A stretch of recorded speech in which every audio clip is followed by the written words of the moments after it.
নন্দীগ্রাম 2 নম্বর ব্লকের আহমেদাবাদ এলাকায় একাধিক বেহাল রাস্তা রয়েছে। একাধিকবার প্রশাসনকে জানানো হলেও কোনো সমাধান হয়নি। তার প্রতিবাদে আজ বিরুলিয়া থেকে আহমেদাবাদ যাওয়ার রাস্তায় সুবদি টালিভাটার কাছে বিজেপি পথ অবরোধ কর্মসূচি উপস্থিত ছিলেন প্রলয় পাল। পথ অবরোধ করে বিক্ষোভ কর্মসূচি কি কারণে? দেখুন, প্রধানমন্ত্রী, আমাদের প্রধানমন্ত্রী, ভারতবর্ষের প্রধানমন্ত্রী গ্রামীণ সড়ক যোজনা চালু করেছিলেন। আজকের আপনি গ্রামীণ সড়কগুলোর দিকে লক্ষ্য করে দেখুন, কোনো সড়কে ব্যবহার উপযোগী অবস্থায় নেই। টোটাল গ্রামীণ অর্থনীতিকে কি করে ভেঙে দেওয়া যায় তার প্রয়াস তৃণমূল কংগ্রেস ক্ষমতায় এসে কন্টিনিউ দেখিয়ে চলিয়েছে।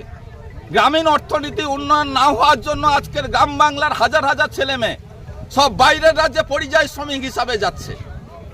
আমাদের সড়ক আমাদের অধিকার প্রধানমন্ত্রী দিয়েছিলেন।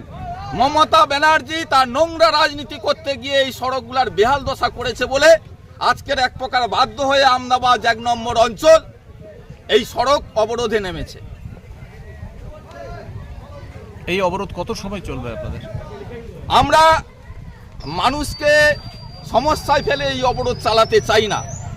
নির্লজ্জ প্রশাসন, দলদাস থেকে কৃতদাস হয়ে প্রশাসন হাফ কিলোমিটার দূরে দাঁড়িয়ে এই মজা লুটছে।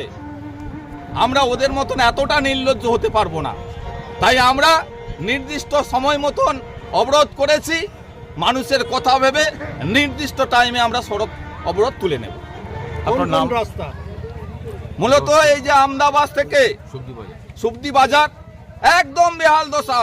এমনি সাইকেল নিয়েও যাওয়া যায় না, হেঁটেও যাওয়া যায় না। আবার বিরুলিয়া থেকে তেখালি ব্রিজ পর্যন্ত এই আরেকটি গ্রামীণ সড়ক যোজনা, এরও বেহাল দশা। নির্লজ্জ প্রশাসন, নির্লজ্জ নবান্ন, নির্লজ্জ মমতা ব্যানার্জি এই গ্রামীণ সড়কের উন্নয়নের জন্য কোনো রকম অর্থ বরাদ্দ করেনি। ফলে গ্রামীণ অর্থনীতি কিন্তু এই সড়ক নির্ভর, তারা ভেঙে পড়েছে গ্রামীণ অর্থনীতি। কত সময় চলবে আমাদের কর্মসূচি?